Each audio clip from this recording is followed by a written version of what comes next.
Ladies and gentlemen, if you clicked on this video, I assume you are aware of the name of Frédéric Chopin. I'm also assuming that you know his music quite well, or at least a few pieces. And am I wrong when I suggest that we, as a musical society, so to say, consider Chopin's music to be among the most emotional music ever written? He agreed with that. Legendary are the instances when he just quit playing in the middle of a piece and with the glissando on the piano just disappeared.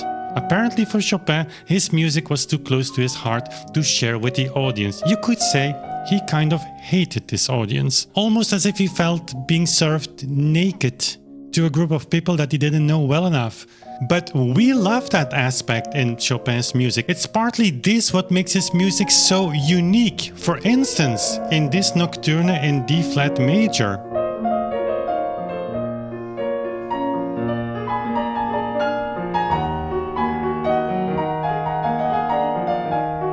And this special touch, this special emotional aspect, so to say, is also present, for instance, in his Etude Opus 10 number 3.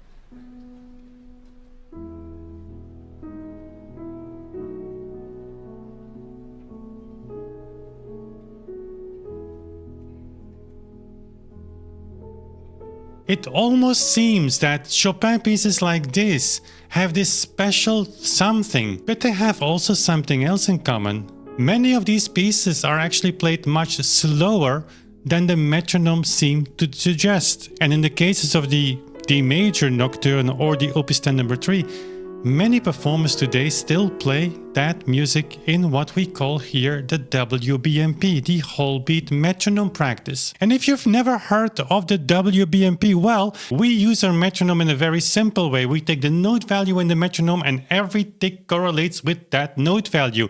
Back in the days, they used 2 ticks of the metronome, so a full cycle to determine the length, the duration, so to say, of that note value. So instead of saying quarter note, quarter note, quarter note, they said quarter note and quarter note and, or quarter note, quarter note, quarter note. Very much like many physicists today still use their pendulums. 5, 6, 7, 8. And if you are intrigued about this concept, I have great news, and I promise we will go back to Chopin in an instant. I'm recording this video the 21st of May 2024, and yes, I'm giving the date for a special reason, because if you're watching this video now, I can announce you that we are going to ship in within 2 or 3 weeks the CD boxes of the Beethoven symphonies, which we recorded all of them in whole beat, even the 9th with 4 singers that didn't suffocate. So, as I said in the previous video, they are still in great shape, I can promise you that. But since this is a milestone for the project that we are working on for so many years now, we want you to be part of that. So from this moment until the moment we are going to ship the boxes really to 35 countries, over 300 boxes will be shipped right now. You want to be part of that? Use the code FIRSTSHIPPING. I will put a link in the description box and you get a 20% discount, not only on the Beethoven box, but on all the recordings we have to offer on the channel. And on top of that, when you would buy the CD boxes, now you get also a download and streaming code from Bandcamp. So not only you will get the CDs, you will also get access to Bandcamp, where you can download the high resolution FLACs or the MP3s, whatever you want. And for the rest of your life, as long as Bandcamp exists, stream the 9 symphonies. They are nowhere else to be found on streaming platforms except the 5th. Do make use of that, but first watch this video, because YouTube would be punishing me for sending so many people off their platform, and you would want to watch this video, because I can promise you it will change your perspective, hopefully forever. So let's go back to Chopin and whole beat. I'm not making the claim, I'm not saying that playing slower always stands equal for adding more emotionality into music. That's not always the case. But it's true that when you play slower, you are going to see more details, and you are also walking more into this harmonic jungle that many of these pieces have. And those aspects get lost quite a lot when you play faster. So again, I'm not saying that playing slower always stands equal for playing more emotional or adding more emotionality in music, but it definitely helps. Listen, I don't have a crystal ball how this idea of whole beat and the work we're doing here, how our Beethoven recordings, how the book we're gonna publish is going to impact the future of music. But what I do know is that fighting that idea of whole beat now, this logical idea of whole beat, is only possible because a majority of musicians and listeners do not know of its existence. Once that changes, I think a lot is going to change, and a lot is going to change very fast. So making the claim that when musicologists or musicians fight whole beat, not primarily from the perspective or the desire to solve the metronomic problem, but to keep the status quo, it's very understandable. And a beautiful illustration of that is maybe the Etude Opus 10 number 3 that we just heard. This is a piece with a special meaning for Chopin. There are many stories here, but it's a student Gutmann actually described when he played that piece for Chopin, that Chopin would have said like, "Oh, ma patrie, my fatherland." So there was something there that was very close to Chopin's heart. And this etude today is never, ever played close to that metronome mark that Chopin gave in single beat. Whereas it's one of those pieces where it would be possible. And so more and more people say, like, why do we play not in the metronome mark indicated by Chopin,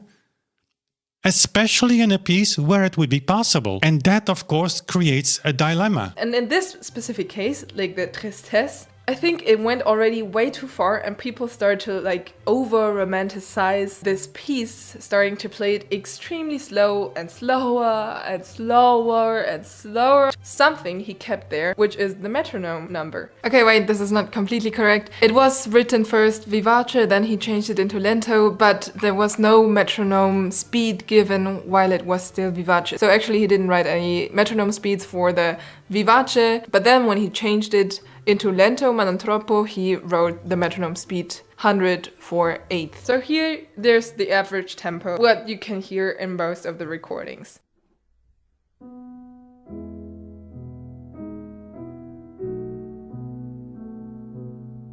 Don't get me wrong, I think it's a nice tempo, I think it's beautiful, it sounds great. It sounds very Tristesse, however, it is not written in the scores like this. Here's the tempo that is written by Chopin.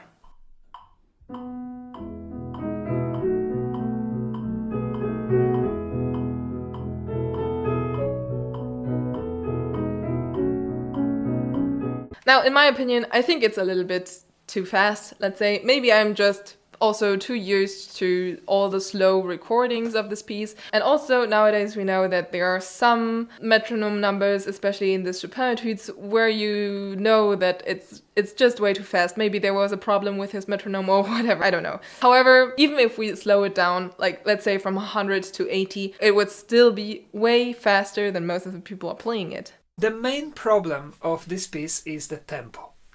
And maybe we should start from this. I didn't want to play it immediately for you, because if I started to play in Chopin's tempo, probably many of you would just turn off this video and say, "Oh, this is ugly. What is he doing? It's too fast. Absolutely, we don't want to watch this anymore."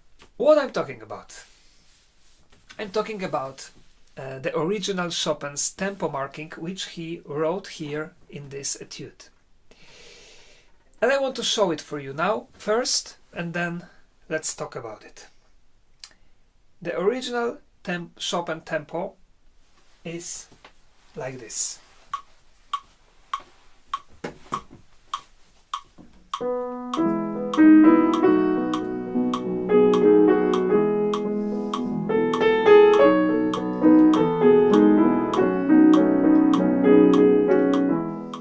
Music is experienced through time, which is why tempo is extremely important.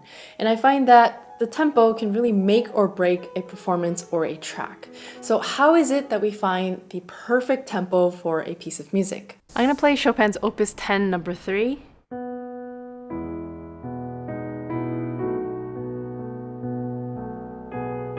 For me, this music has a lot of warmth embrace longing and also a little bit of a nonchalant quality. I think that comes from the left hand.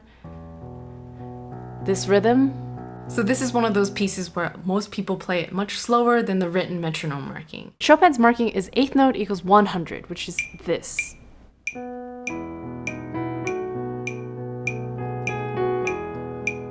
I find that it's a bit dense because there are inner lines happening, and this is what perhaps makes people play this at a slower tempo.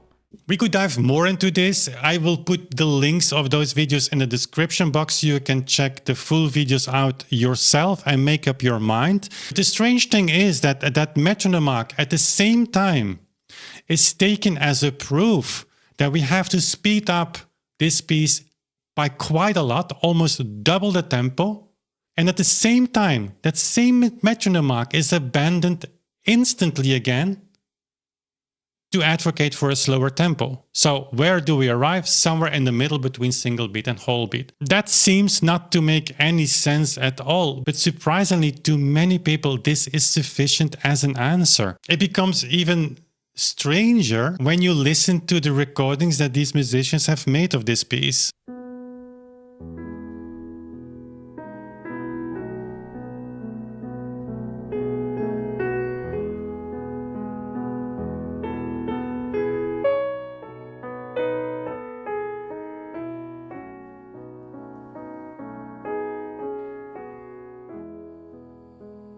So they both play this piece in around 60 to 66, not 100. If you plug these performances into the mainstream performance, the mainstream performance is here being criticized by themselves by sharing their view like we have to speed up this piece by so much.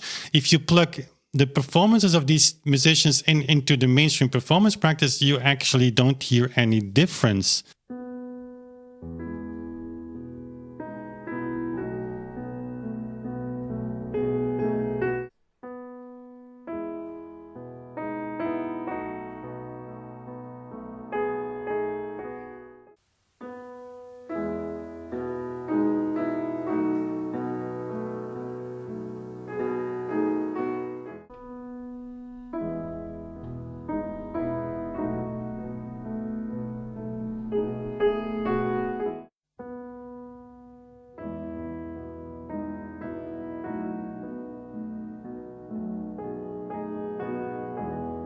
So why then make those claims if at the end you're not going to change anything? And it's striking, by the way, that in later editions, late 19th century, early 20th century, where you have this transition from single beat to whole beat, I've been talking about this on my channel in the past. The book will also talk about it in depth and more extensively than I can do in a video. Bottom line here is at the end of the 19th century, you had some editions that had the courage to change metronome marks. And then you see for the Opus 10 number 3, the single beat metronome marking exactly in the tempo as we play it today. A little bit faster than Chopin, but still much slower than a single beat interpretation of the original metronome mark. And that is not a surprise. Tempi in the 19th century sped up incredibly much, and that evolution is still ongoing today. But guys, I'm not criticizing. It seems as if I'm criticizing these musicians. I am maybe a little bit just hinting to the fact like, okay,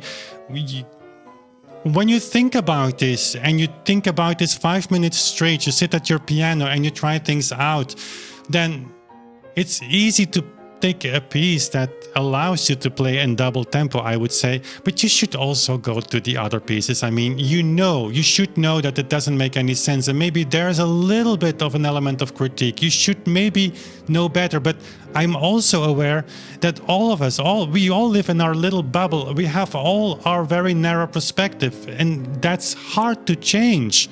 It was also true for me for many years. It took me like one light bulb moment suddenly to say, okay, but that's the other reality. You just turn your head 90 degrees and you're looking at the same pieces, at the same music, the things, the same elements that created so much problem. I was searching for tempo solutions. I was looking at the metronome marks. I didn't see it, and suddenly I saw it. Many people even were at my sidelines to say, Wim, you have to look in this direction. And I didn't see it, and suddenly I saw it. So I'm the best person to understand how difficult it is. But it's also true that this is possible still today. Because the idea of the WBMP, this simple logic idea, doesn't reach yet enough people.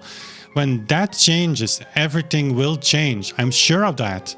Because at the end, we do like Chopin being served naked, and not only in a few of his compositions.